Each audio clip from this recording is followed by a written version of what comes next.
Olá, pessoal. Sejam bem-vindos e bem-vindas ao mais novo videocast da Fase. Vozes pela Justiça, as soluções vêm dos territórios. Eu sou Aécio Barbosa de Oliveira, sou coordenador da Fase Rio e integrante do Núcleo de Políticas Alternativas, também uma unidade da Fase. Estarei com vocês ao longo desse primeiro episódio, que será sobre crise climática e crise urbana, transitar das urgências para as alternativas. Ao longo de 4 episódios, abordaremos temas como financiamento climático, direito das mulheres, adaptação climática de cidades e transição energética justa, popular e inclusiva. Esse videocast faz parte da campanha Justiça Climática, as soluções vêm dos territórios, uma iniciativa da Fase no âmbito da Cúpula dos Povos da COP30, que denuncia as novas formas de apropriação dos territórios e a invisibilização histórica de sujeitos e territórios nos debates sobre a crise climática e coloca essas vozes como protagonistas das soluções urgentes. A FASE é uma organização não governamental que há 64 anos, por meio da educação popular, contribui na construção de uma sociedade democrática com justiça ambiental e garantia de direitos para a erradicação das desigualdades, proteção da vida e da sociobiodiversidade nos territórios. E para dar corpo ao tema desse primeiro episódio, recebemos 2 convidados especiais. Primeiro, eu quero apresentar, que vai estar com a gente, né, nessa nossa conversa, a Cristiane da Silva Ribeiro, que é do INESC, é uma organização não governamental aqui do Brasil. Depois ela pode falar melhor sobre o INESC. É ativista de movimentos de mulheres negras e pesquisadora em questões raciais e psicanálise.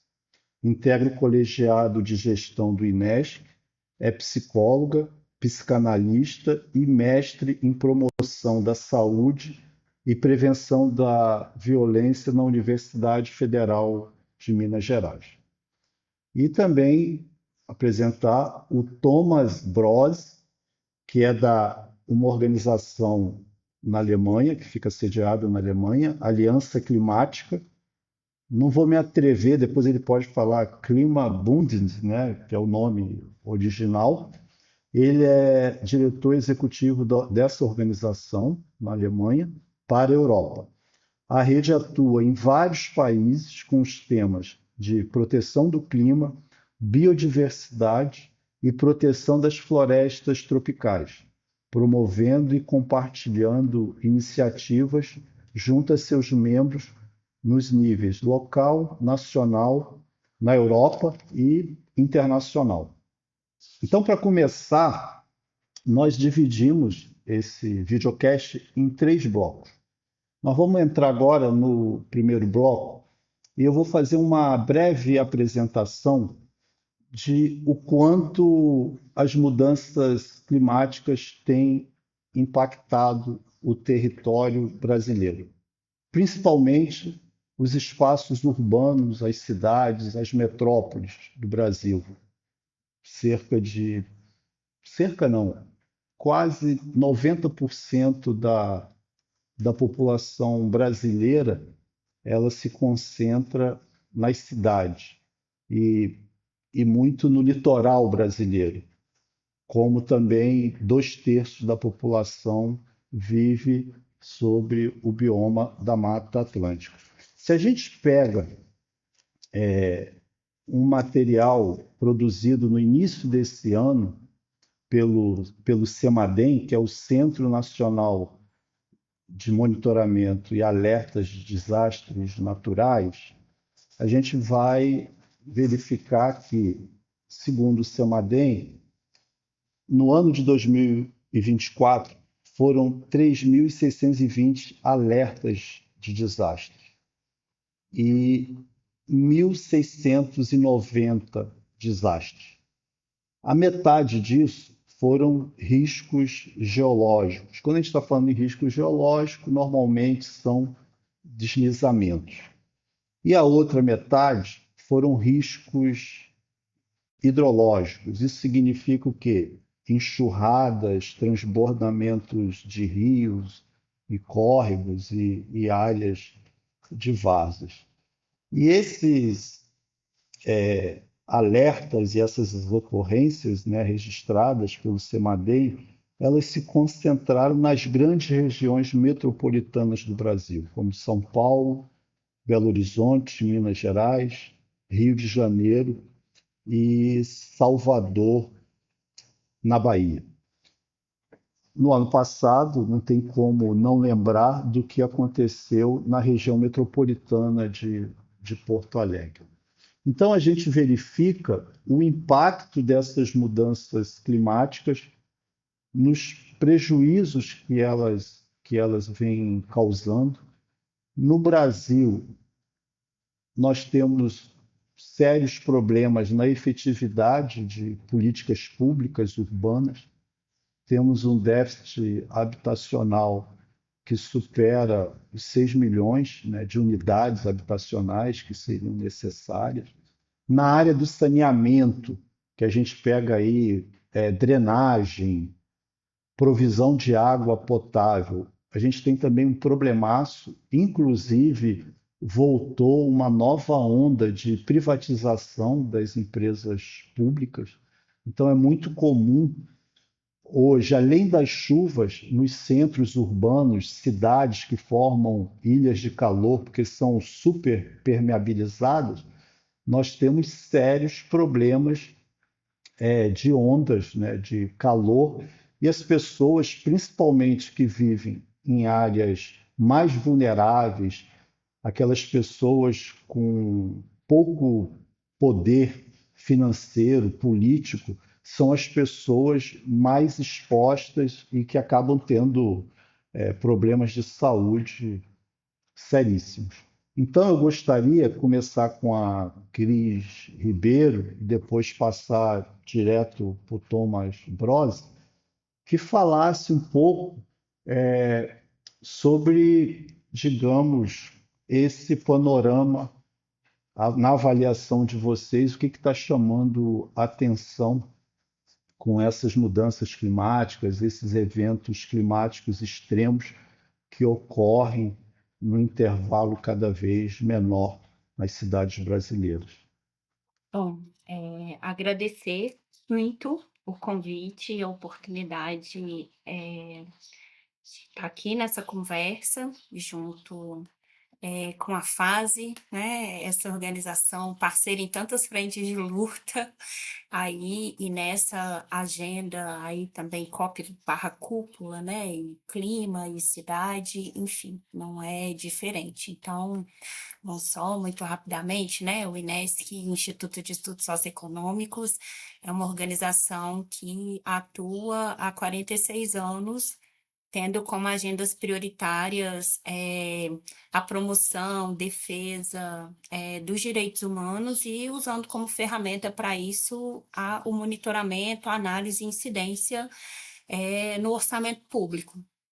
Então, essa é uma agenda muito cara, né, para a organização e que atravessa, que traz políticas prioritárias, né, para a gente fazer esse diálogo aí no nível nacional. Então, o direito à cidade, né, é uma agenda muito importante para a organização e meio ambiente e clima também, né? O Inesc está nessa agenda de clima aí desde a Rio 92. E essas agendas vêm se aproximando cada vez mais, né? E, infelizmente, pelos piores motivos, que são, de fato, os eventos climáticos extremos, que durante muito tempo foram um anúncio, né? Um anúncio que, enfim, como política pública, pouco a gente conseguiu construir de fato, né? Quando a gente olha, inclusive, as COPs, né? Pensando no nível global, assim, o quanto se avançou de fato em financiamento, né? Financiamento que de fato chegassem nos países, sobretudo nos países, né? Menos desenvolvidos, né? Como são nomeados nesse espaço internacional nessa perspectiva de responsabilidades comuns, porém diferenciadas, né? Então, os países desenvolvidos se responsabilizarem e de fato, fazerem a transferência de recursos, né? A transferência de capacidade técnica, inclusive, né? Em certa medida, para que os países menos desenvolvidos tenham capacidade de estruturar adaptação, mitigação, né, e tratar perdas e danos é uma realidade que a gente vai acompanhando COP após COP, né? A COP30 vem mais uma vez com esse grande gargalo de financiamento, né? E nessa perspectiva que a gente sente no nível nacional o impacto direto nos territórios. E aí, como uma ativista também do feminismo negro, né, que me deu regra e compasso na vida, é isso, essas populações e territórios historicamente vulnerabilizados são, né? São as periferias, são os quilombos urbanos, inclusive com suas populações majoritariamente negras, e que produzem soluções, né? Então, quando você traz o nome desse videocast, Aécio, né? Voz pela Justiça, soluções vêm dos territórios, a gente está aí colecionando soluções que não ganham escala, inclusive por uma dificuldade muito grande de que o financiamento chegue, né, e apostem nessas soluções como soluções reais, em lugar, né, dessas soluções cinzas aí que a gente vê impermeabilizando cada vez mais as cidades, né, e fazendo com que os problemas que já não são nada pequenos se tornem cada vez maiores, e em todos os enfim, as nuances, né, desses eventos. Então, as ondas de calor, as inundações, os deslizamentos, eles vão impactar muito mais esses territórios e com perdas materiais, sim, muitas a gente acompanha, né? Tem gente que perde a sua casa ou todos os seus móveis todo ano. Com as mesmas chuvas, isso vem acontecendo com cada vez uma frequência maior.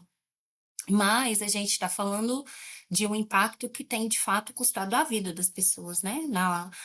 Uma das últimas ondas de calor no Rio de Janeiro, por exemplo, a gente está falando de letalidade, né? De pessoas idosas, de crianças que são muito mais vulneráveis a esses eventos. Então, acho que é muito importante a gente estar, né, nesse diálogo e a fase proporcionar isso, porque a gente está falando de uma série de ações, né, de políticas públicas, né, pensando nessa dimensão aí que envolve o setor público, o setor privado, né, o misto disso, né, onde é que essas conexões podem acontecer. Então, a gente tem dimensões várias, né, desde o federalismo climático, como a gente está pensando nacionalmente, né, como é que as coisas no Brasil não conseguem, né, esse pacto federativo, quando a gente fala de cidades e clima, ele está longe de existir, né? Talvez o que mais se aproxime disso seja a defesa civil, por exemplo, né, que é isso que chega na hora que o desastre aconteceu.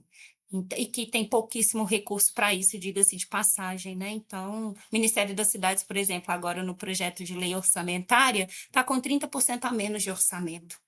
O que isso significa? Onde é que vai cortar? Né? Vai cortar justamente nessas políticas que tentam atender com um pouco mais de qualidade o saneamento, a habitação, a saúde, enfim, os territórios. Então, que bom que a gente está aqui tendo essa conversa. Por favor, Thomas. Muito obrigado, Hércio, Cris, boa noite. Aqui estamos na Alemanha à noite, né? Agradecer o convite e dizer que estamos aqui. Eu estou representando a Aliança Climática, como o Hércio já mencionou, que é uma aliança entre municípios europeus. Nós somos uma associação, nesse caso uma ONG também, mas os nossos membros são municípios, regiões em 25 países europeus. Mas a aliança também inclui os povos indígenas da Amazônia. Então, a COICA, que é a organização guarda-chuva de todas as organizações indígenas na Amazônia, faz parte dessa aliança, né? Então, eu acho que isso já demonstra a importância de nós juntarmos as forças, né? Eu acho que esse evento hoje à noite demonstra também que nós temos que trabalhar em conjunto diferentes grupos, diferentes atores. Nós não podemos mais trabalhar isoladamente. Eu vivi muitos anos no Brasil, por isso que eu falo um pouco de português. Trabalhei com o Sindicato de Trabalhadores Rurais em Pernambuco, no interior de Pernambuco, no sertão de Pernambuco. Eu sou engenheiro agrônomo, então eu conheço um pouco também da realidade, não só urbana, eu morei muitos anos em São Paulo, como também da realidade rural e também um pouco da questão amazônica. A Aliança pelo Clima, nós já trabalhamos há mais de 30 anos aqui na Europa, e eu acho que é importante diferenciar. A Cris mencionou, né, que nós temos responsabilidades comuns, que é o moto, o lema do Secretariado de Câmbio Climático Internacional, mas responsabilidades diferenciadas. Quer dizer, nós trabalhamos todos no mesmo tema, mas nós temos diferentes responsabilidades. A responsabilidade da Europa, dos municípios principalmente com os quais nós trabalhamos, é de reduzir as suas emissões e o seu consumo de energias fósseis. Esse é um dos temas principais, porque nós, aqui na Europa, somos um dos atores responsáveis pelo câmbio climático que existe e que está afetando globalmente. Mas o problema que vem do câmbio climático afeta principalmente aqueles grupos, aquelas pessoas que não contribuíram ao problema, não é? E no nosso caso, nós trabalhamos com os povos indígenas, mas podemos falar de muitos outros grupos que não contribuem a esse problema, mas estão sendo afetados pelos eventos cada vez mais extremos que acontecem globalmente. Na Europa, na Alemanha, nós estamos vendo anualmente o número de eventos extremos aumentar cada vez mais. Esse ano nós comemoramos, se pode se dizer, um evento que aconteceu há 4 anos atrás, numa região da Alemanha, onde morreram 130 pessoas e uma destruição total da infraestrutura num vale do A, que chama uma região perto de Colônia, na Alemanha, que marcou e ainda marca a situação nessa região. Mas, infelizmente, temos cada ano mais regiões que entram nessa estatística, né? Então, a nossa responsabilidade aqui na Europa é fazer, e isso é parte do compromisso que os municípios fazem quando entram na Aliança pelo Clima, é de reduzir as suas emissões locais através de diferentes atividades, no setor de mobilidade, no setor de edifícios, prédios.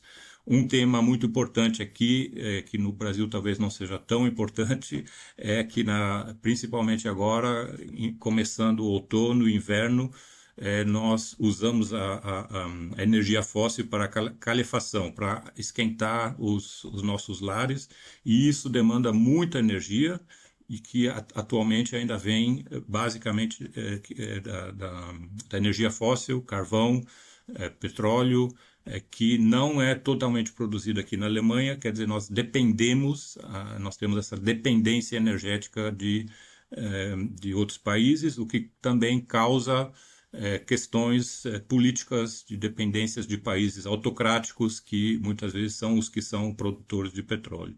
Então, nós vemos que a questão do câmbio climático, que começa com a redução de emissões de CO2, que parece um tema mais técnico, entra imediatamente numa dimensão mais política e social. Nós também trabalhamos aqui o tema da pobreza energética, que é exatamente a questão quem tem acesso a recursos energéticos, no caso aqui, né, energia, mas também calefação. Quem mantém os monopólios de energia, fluxo de energia e todos esses temas que nós temos que também tratar. Então, nós vemos e nós tratamos dentro da Aliança pelo Clima, então, esse tema mais abrangentemente, não somente como um tema técnico de redução de CO2, que é importante, mas nós temos que analisar também de onde vem o que causa essa dependência energética, mantém os recursos energéticos de todos esses temas. E, para finalizar, talvez, voltar à questão dos territórios. Nós comparamos os territórios indígenas com estruturas similares como cidades e municípios, não só na Europa, mas em outras regiões. São áreas geográficas onde vivem pessoas que se organizam para ter educação, economia sustentável, infraestrutura, mas de uma outra forma do que de como nós estamos utilizando os recursos atualmente aqui, por exemplo, na Europa ou em outros países. Então, nós podemos aprender muito dos povos indígenas de como nós temos que tratar o uso dos recursos naturais de uma outra forma da que nós estamos tratando agora. Então, nós vemos, apesar de parecer que são parceiros bem diferentes, né, municípios europeus e povos indígenas, nós vamos ver que eles têm muito em comum quando chegamos ao território, que é o local onde vão se fazer as experiências, porque no território nós não podemos esperar as grandes decisões das COPs ou de outros países. Nós temos que procurar as soluções imediatamente então os territórios também são os laboratórios onde vão surgir as soluções que depois nós podemos levar à COP e a outros eventos para demonstrar o que os territórios já estão fazendo, como as soluções podem ser levadas ao esquema político. Então, com isso eu queria finalizar essa primeira parte. Obrigado. Obrigado, Thomas. Obrigado, Cris. Tanto Cris como você, Thomas, vocês colocam uma questão que está relacionado a financiamento e está diretamente ligado à desigualdade no nosso país. O Brasil, ele está entre as 10 maiores economias do mundo. No entanto, ele é um dos países mais desiguais do mundo. E para a gente, né, que atua nas cidades, não tem como falar em plano de adaptação climática, plano de mitigação, se não envolver recursos, se não envolver dinheiro para efetivar as políticas, para que as políticas tenham consistência. Então, pensar hoje em moradia não tem como ignorar as mudanças climáticas. Isso significa um custo, significa que as famílias possam viver nas áreas mais adequadas na cidade. E aí tem uma disputa do mercado financeiro. O melhor pedaço de terra, que não é em área de várzea, que não está na beira do rio, que não está em costa, fica para uma classe média, fica para famílias abastadas. E você tem uma população que cerca de 70%, até um pouco mais, ganha até 2 salários mínimos, ou tem trabalho muito precarizado.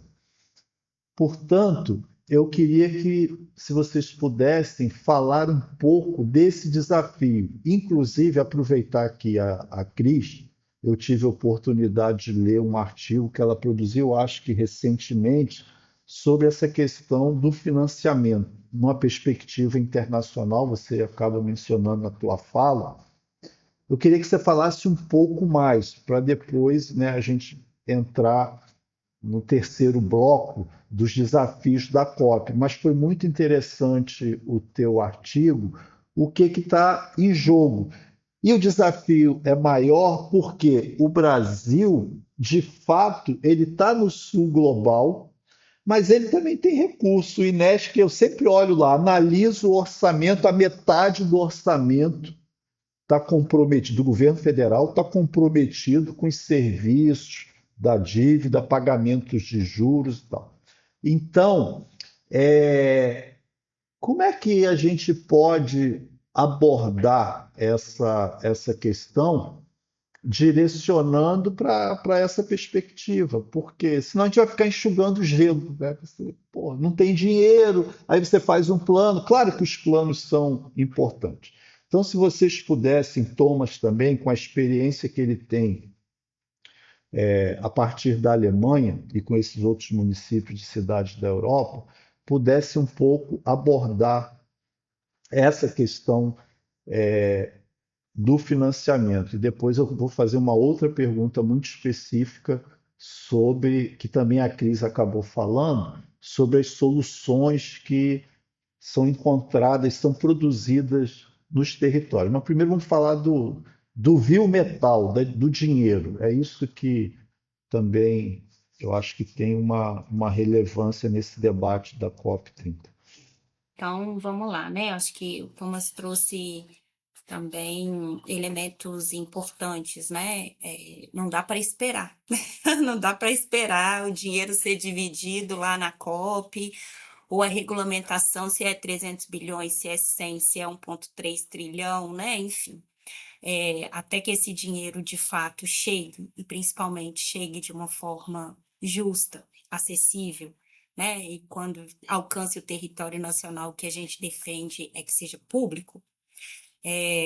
Então, esse ainda é um caminho que a gente incide, né? Que a gente vai lá e participa das constituintes, do grupo de trabalho, e apresenta estudos, apresenta as experiências, como o Thomas disse, né? A gente vai para esses espaços para apresentar as nossas soluções baseadas nos territórios e denunciar as falsas soluções e denunciar o lobby, né? Os lobbies, entre eles, aí se mencionou essa grande especulação imobiliária, enfim, mas a gente tem o lobby do petróleo, o lobby da mineração e tantos outros, né, que faz a gente ficar cada vez mais longe de um plano concreto de abandono dos fósseis, né, essa transição, ela fica cada vez mais longe, né, as guerras, a crise do multilateralismo, enfim, temos questões diversas, né, nesse ponto. Mas quando a gente chega na agenda nacional, eu acho que a gente tem muitas disputas para fazer, sabe? O contexto brasileiro, né, de execução de políticas públicas tem sido um desafio à parte. Então, o primeiro ponto, é possível a gente ter mais dinheiro, né, do Brasil direcionado para clima, para cidade, para adaptação? Né? A nossa aposta e o que a gente monitora, analisa e produz de dados é que a tributação, por exemplo, é um desses caminhos, né? Né? Se 1% mais rico do mundo emite mais gases, né? É responsável por uma emissão que os 50% mais pobres não produzem, né? Que é o que Thomas diz. Quem mais emite não necessariamente é mais impactado, porque tem uma capacidade maior de adaptação, de resiliência, enfim, né? Então, esse é um assunto importante, assim. E aí, quando a gente pensa na tributação, né, das grandes empresas, das fortunas, dos super ricos e o direcionamento efetivo disso, né, para políticas de adaptação, políticas direcionadas a garantir o direito à cidade, né, a uma vida digna, a uma vida que não esteja tão impactada, né? Então, nessas ações de mitigação e de adaptação climática, e por que não, né? A de perdas e danos também, esse dinheiro é importante. A gente, por exemplo, nessa questão dos fósseis, né? Que hoje os fósseis no Brasil são ainda fortemente subsidiados, né? Ou deixam de pagar vários impostos e tributos. Então, essas isenções fiscais também é um dinheiro que se perde, né? Então, a gente, por exemplo, nessa questão que para a gente no Brasil é muito cara, né? Da perfuração da Foz do Amazonas, uma das nossas principais agendas foi fazer uma avaliação lá do dinheiro do petróleo, né? Do pré-sal, porque também era uma grande promessa de desenvolvimento para o Brasil, de dar um salto de qualidade nas políticas sociais, econômicas, né? De educação, enfim. E não foi isso que aconteceu.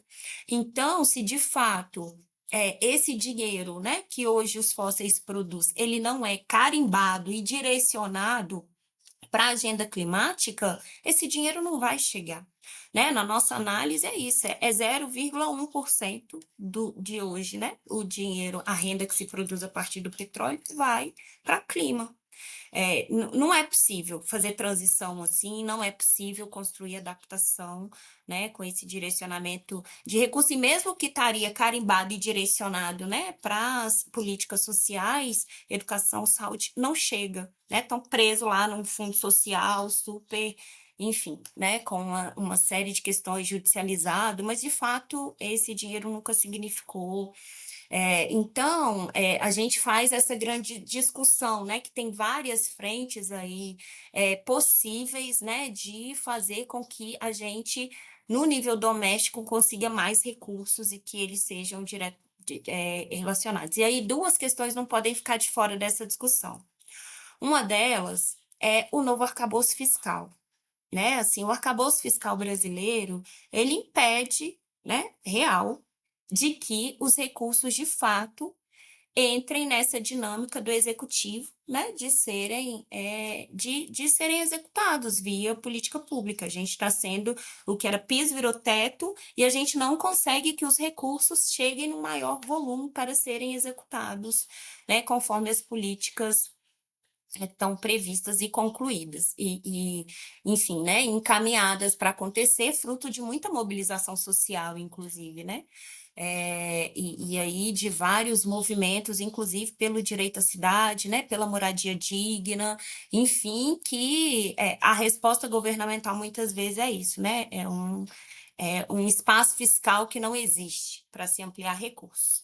E uma discussão que para a gente também é muito cara são as emendas, né? As emendas parlamentares hoje no Brasil, elas são também um dado real de desvirtuamento da execução da política pública, né? Então, e agora nesse novo projeto de lei orçamentária, mais uma vez, a gente tem aí mais de 40 bilhões carimbados no orçamento público para irem para as emendas, e a gente sabe que esse volume ainda tende a crescer, é menor do que o que estava previsto para 2025, que chegou a 50 bilhões, né? E ele ainda tende a crescer no Congresso Nacional, né? Nesse processo de tramitação, por essas vias aí que têm sido chantagens constantes, né? A cada novo pleito aí de isenção para quem ganha até R$ 5.000 no imposto de renda. A negociação disso é sempre muito cara, né? E geralmente paga via emendas. Então, assim, Aécio, eu acho que esse é o tamanho do desafio que encontra, como eu tinha dito antes, assim, um federalismo climático e uma governança, né? Um lugar onde deveria ganhar escala do nacional para o estadual, para o municipal, que não existe, né? Assim, esse recurso, né? Ou essas ações e políticas chegarem nos territórios, o que a gente tem escutado, né? Monitorado e acompanhado é que, de fato, isso chega pouquíssimo, né? Quase nada. Acho que o Rio Grande do Sul, como você bem mencionou, é o nosso exemplo emblemático disso, né? Assim, uma enxurrada de crédito extraordinário, onde populações e territórios indígenas e quilombolas denunciam, né, que foram afastadas, né, das suas regiões metropolitanas, isso que você disse, né, os espaços mais seguros vão sendo ocupados por pessoas que têm maior poder aquisitivo, enfim, as pessoas vão sendo empurradas para mais longe, né, dos centros urbanos, portanto, com menos estrutura, com a possibilidade de serem novamente impactadas num novo evento extremo, com menor capacidade de acesso às políticas públicas. E aí, para a gente no Brasil, não tem outro nome que a gente tem conseguido ler isso que não pela via do racismo ambiental, né? Como que esses impactos, eles chegam de forma muito desigual nas populações e territórios, né, ocupados por essas populações historicamente vulnerabilizadas, mas os benefícios também chegam muito menos, né, a esses territórios. A gente escutou muitas lideranças indígenas e quilombolas que, no caso do Rio Grande do Sul, assim, não conseguiram acessar, né, aquelas políticas, aqueles recursos, aquele socorro que estava sendo dado aí por tantas vias, né? Seja direto do governo federal, seja do governo estadual ou dos municípios, esse socorro de fato não chegou para muita gente, e essa gente tem gênero, tem raça, né? Tem segmento social. Thomas, aproveitar Sim. tem essa parte do financiamento, pode ter algo que você queira destacar, mas seria, se possível, interessante você falar das experiências aí, dos mecanismos que impactam positivamente os territórios, seja no campo da legislação, que possa estar dialogando com o financiamento, ou seja, no campo de soluções, do diálogo com quem produz, com as tecnologias sociais, enfim, aproveitar esse tempo, se você puder destacar essas duas dimensões. Sim, bom, eu acho que, na verdade, não é muito complicado. Queria só reforçar o que a Cris já apresentou. Eu acho que não é falta de dinheiro. Existe dinheiro suficiente, no Brasil, no mundo, em todo lugar. Dinheiro e tempo sempre são as questões que a gente fala, não, eu não tenho tempo, não tenho dinheiro, mas todo mundo tem. A questão é outra. A questão qual é a prioridade política, para onde nós estamos, como sociedades, como governos, colocando os recursos que nós temos, sejam os mínimos recursos. Eu acho que essa é a questão que está por trás também da questão de financiamento. E, infelizmente, nós estamos num momento político global em que as prioridades não estão, as prioridades políticas não estão de acordo com as necessidades a nível local, vamos dizer assim, em termos gerais.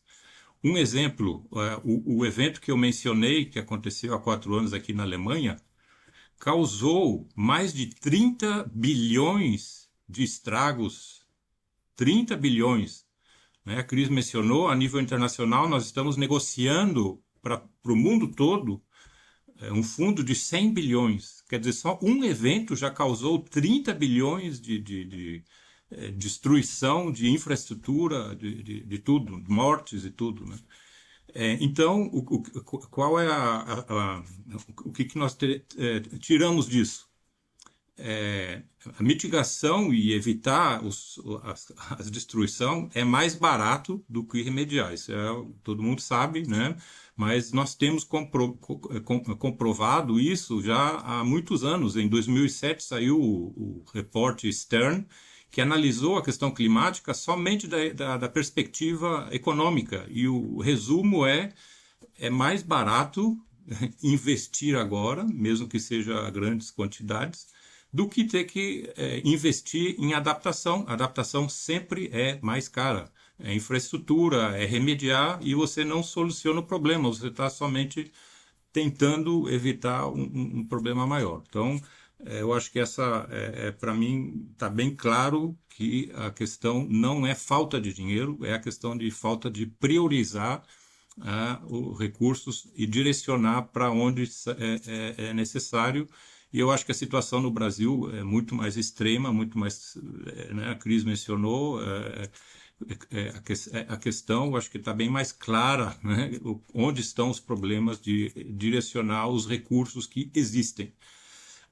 A outra parte que você menciona das experiências, nós talvez temos uma situação, especialmente aqui na Alemanha, que também não é em toda a Europa, que já vem como uma solução que já vem como resultado das duas grandes guerras que a Alemanha causou na Europa, e que depois da Segunda Guerra os países aliados decidiram de descentralizar o poder na Alemanha, para evitar que a Alemanha se torne novamente um país que vá trazer novamente destruição ao mundo, né?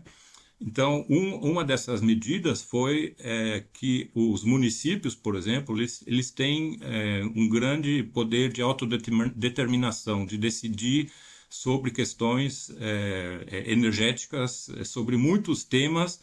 Os municípios aqui na Alemanha têm autonomia, vamos dizer assim, de decisão. Eles não dependem em todos esses temas do governo nacional. E eu acho que esse é um tema que também sempre também é discutido no Brasil, né, a questão do presidencialismo. Nós vemos que os países que têm governos centralizados, na França também, ou que têm o presidencialismo, os municípios, os territórios têm muito menos poder de influência nas políticas. Eu acho que é um tema de democratização, vamos dizer assim, em geral. Com essa autonomia que os municípios têm aqui, eles têm também autonomia de procurar soluções de financiamento. Eles têm empresas próprias, os municípios, de geração de energia. Então, a produção de energia não é totalmente centralizada, ela é descentralizada. E nós temos com as energias renováveis, por isso que eu acho que é importante também sempre ter a questão política. Eu sempre digo, o sol é a energia mais democrática que existe, porque o sol é para todos, o sol não pertence a ninguém. A diferença, por exemplo, dos poços de petróleo, os poços de petróleo são monopolizados, pertencem a uma empresa ou duas. Todo o processo de produção e distribuição das energias fósseis é centralizado. A energia solar, além de não causar danos, ela é democrática. Todo mundo pode produzir a sua própria energia. Por isso que as grandes empresas não querem essa energia, porque eles não vão ter lucros com isso, né? Porque eu produzo a minha própria energia, eu posso vender a minha energia, eu posso ser o meu próprio empresário. Assim como os povos indígenas nos seus territórios podem produzir a sua própria energia, nos quilombolas, nas comunidades, eles podem produzir essa. Então, é um processo de independização que está relacionado com a questão energética, e eu acho que é importante também discutir esses temas, não só tecnicamente, né, como instalar uma placa solar ou como, né, ter uma bateria, mas a dimensão política dessas decisões que são, novamente, são decisões políticas. Para onde, qual é o rumo que nós vamos tomar? Eu acho que o Brasil teria um grande potencial de utilizar mais ainda as energias renováveis, mas existe uma decisão política de apostar mais no petróleo, né? Por quê? Não sei, interesses políticos, interesses econômicos que estão por detrás disso. Não é um interesse técnico. As energias renováveis são mais baratas, né? São grátis, basicamente, gratuitas, né? Todo dia, grande quantidade o sol nos envia de energia, nós utilizamos somente 1% de toda essa energia, grátis, né? Então, eu acho que a questão financeira econômica, nós temos exemplos de municípios que trabalham com a população local, por exemplo, desenvolver modelos de produção de energia através de placas solares ou através de eólica, e o ganho, essa energia é vendida, e com esses lucros ele fica na região, no território, e não é enviado para a Rússia ou para a Arábia Saudita ou para outros países que recebem esse dinheiro, que são governos autocráticos, né? Então, fortalecer os territórios, nós temos que ver também essa questão energética, porque nós gastamos dinheiro para comprar energia. Todos nós, individualmente, nossa casa, para ver televisão, para luz, nós temos que pagar para alguém, para uma empresa, para uma companhia que faz esse serviço. Se nós produzimos a nossa própria energia, nós também poderíamos vender essa energia. Então, eu acho que é importante ver que não falta dinheiro, nós temos potencial de produzir uma independência econômica, mas também tecnológica, mas o que eu disse no início, tudo depende da vontade política de criar as possibilidades legais para que isso aconteça a nível nacional e internacional, e por isso também é um tema que vai se discutir também a nível de COP. Obrigado, Tom. Bom, a gente está pertinho do encerramento, mas eu queria aproveitar que o Thomas falou de algumas alternativas, algumas soluções, a audiência, quem nos assistir, pode entrar no site da FASE, que vai ver algumas iniciativas nos territórios. A gente está com um trabalho na Bahia de proteção, de produção de água, na verdade, e produção das nascentes, perdão, preservação das nascentes, ou recuperação das nascentes.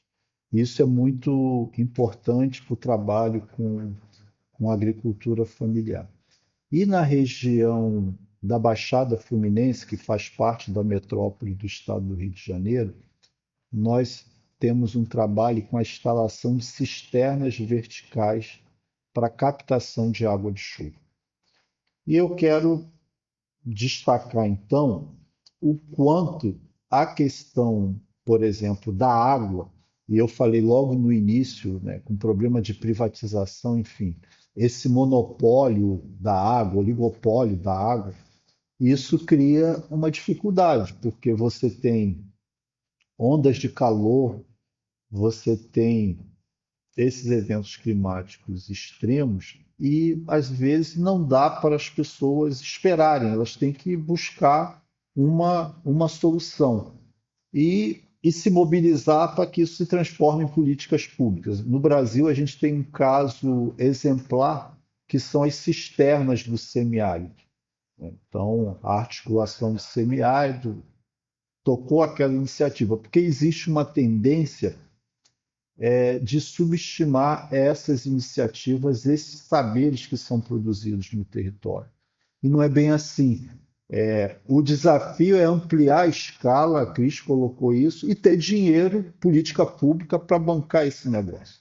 Bom, e indo para os finalmente, fazer uma pergunta para vocês, que é o seguinte: hoje a gente está num contexto geopolítico cada vez mais o avanço da extrema-direita, né? Você tem o Trump nos Estados Unidos, você tem a posição dos Estados Unidos negacionista, e você tem toda essa dificuldade que a Cris já falou, né, de financiamento, inclusive quando se fala em financiamento de reparação, se eu bem entendi o texto que a Cris produziu, vale a pena dar uma olhada lá na página do Inesc, são recursos onerosos, ou seja, viram dívidas para os países do sul global.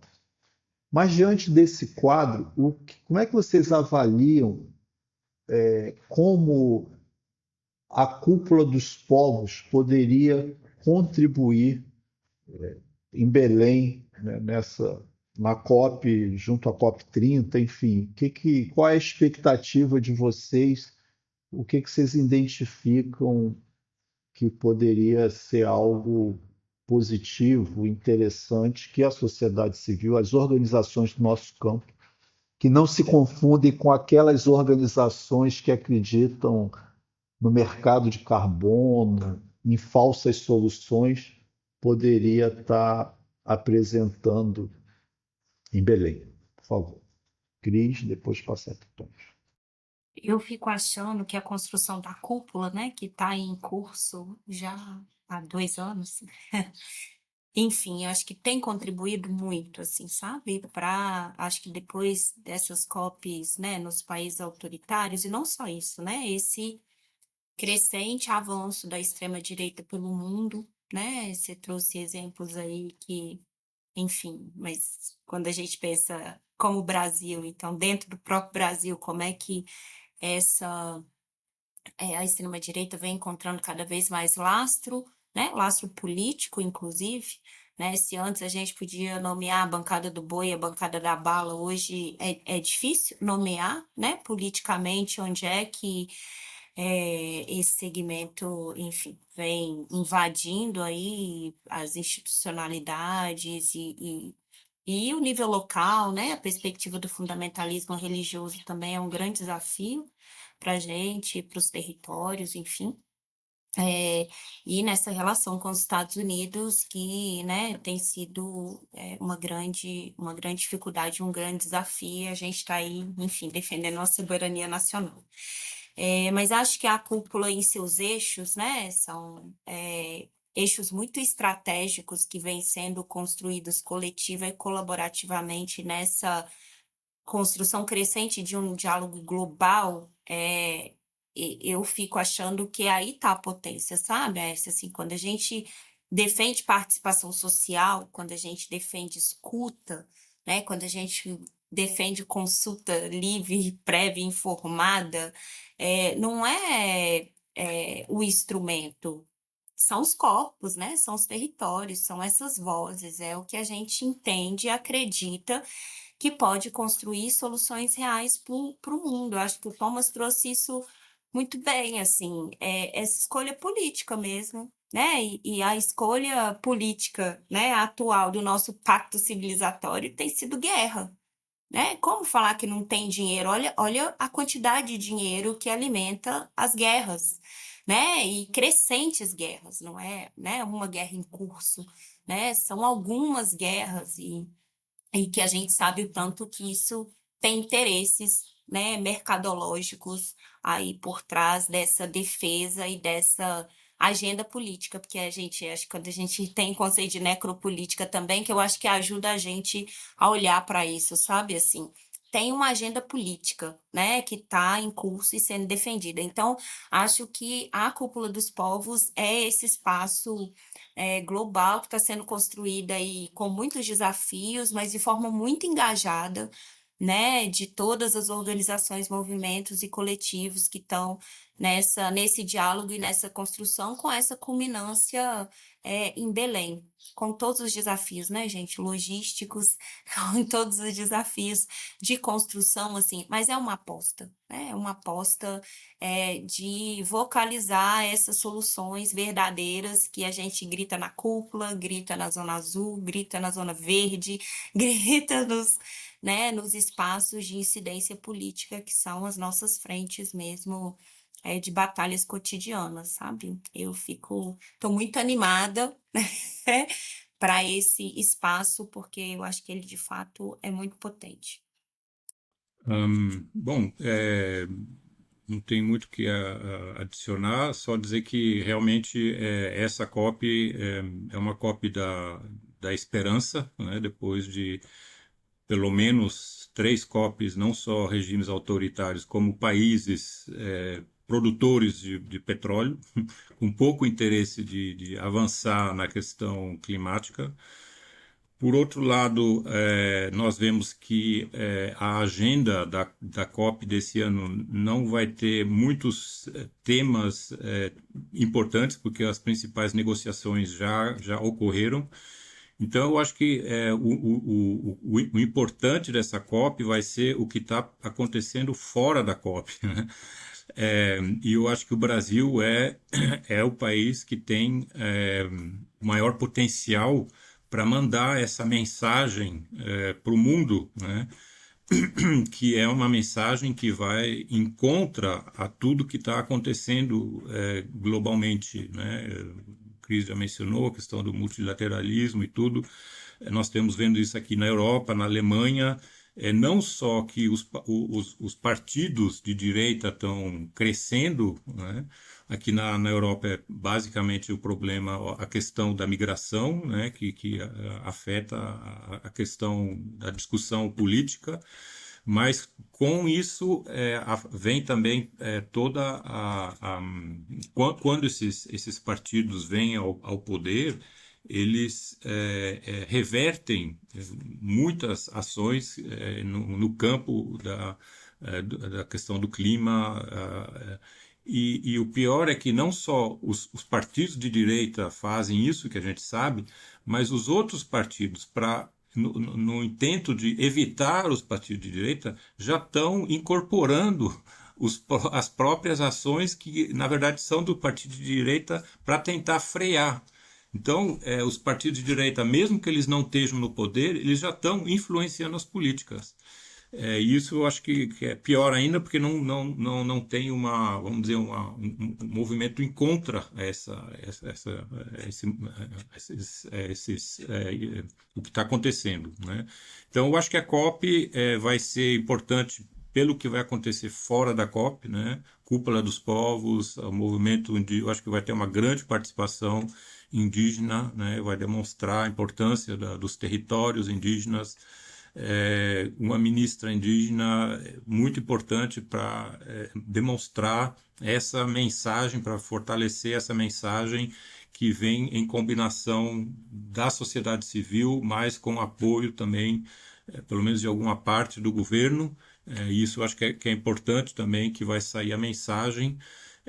E por isso que eu acho que vai ser, por isso eu acho que vai ser a COP vai ser importante, talvez não tanto pelos resultados que vão sair ou não vão sair nas negociações oficiais, né? Então eu acho que esse é um momento importante, não só para a COP, porque também o modelo da COP está em discussão, né? Se realmente é o melhor modelo para tratar esse tema importante no futuro. Então, eu acho que é um momento importante de utilizar, através da sociedade civil, não só do Brasil, mas internacionalmente, juntar as forças, como estamos fazendo aqui, e demonstrar essa união a nível local dos territórios que estão em contra o que está vindo de outros, vamos dizer, governos nacionais ou instâncias centralizadas. Então, eu acho que essa é a mensagem que nós vamos trazer, não só na questão do clima, mas também demonstrar que a união dos territórios, a aliança, que é essa aliança que eu represento aqui também, entre diferentes atores a nível local dos territórios, essa é a solução. Não há outra solução.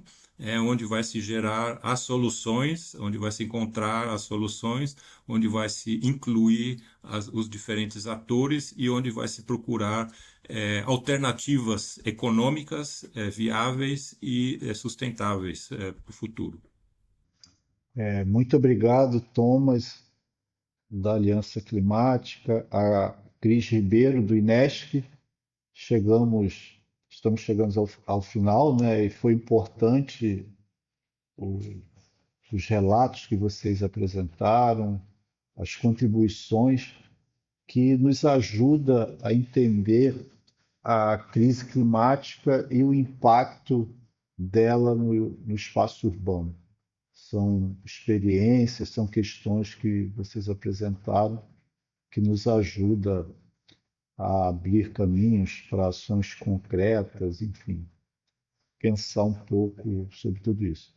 Agradecemos também ao público que nos assiste e esperamos ter contribuído para ampliar essa compreensão sobre como transformar urgências em soluções reais, inclusivas e democráticas. Em breve, a gente vai lançar um novo episódio que discutirá sobre financiamento climático, trazendo novas visões e ferramentas para ações locais.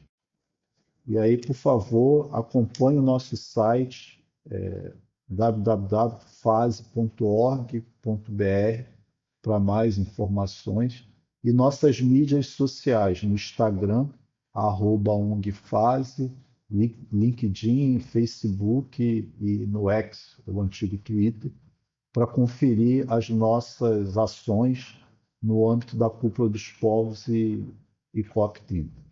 E se você gostou desse conteúdo, curta, comente e compartilhe com pessoas que você acha que pode se beneficiar desse diálogo, pode se somar, pode ir para a rua, pode se mobilizar e participar desse processo tão necessário e tão desafiador.